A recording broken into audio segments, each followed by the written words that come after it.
আসসালামু আলাইকুম, কেমন আছেন সবাই? আজকে আমরা 4টি আলাদা আলাদা প্যাটার্নের গ্র্যানি স্কোয়ারের টিউটোরিয়াল দেখব।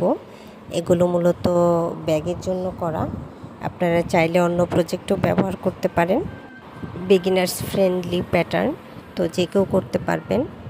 যারা একটু কালারফুল জিনিস পছন্দ করেন তাদের জন্য খুবই পারফেক্ট একটি প্যাটার্ন।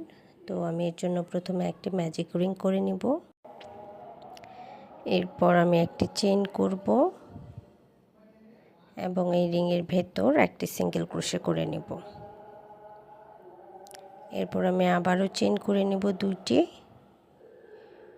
সিঙ্গেল ক্রোশে, এবং ফার্স্ট চেইন আমি হাফ ডাবল ক্রোশে হিসেবে কাউন্ট করব এবং সেকেন্ড চেইনটা আমি 2টি হাফ ডাবল ক্রোশের মাঝে স্পেস হিসেবে ইউজ করব।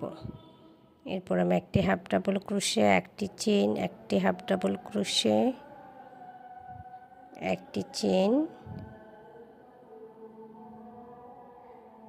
একটি হাফ ডাবল ক্রোশে, একটি চেইন, এভাবে টোটাল 7 বার করব এবং প্রথম সিঙ্গেল ক্রোশে এবং একটি চেইন, একটি হাফ ডাবল ক্রোশে হিসেবে কাউন্ট করে নেব।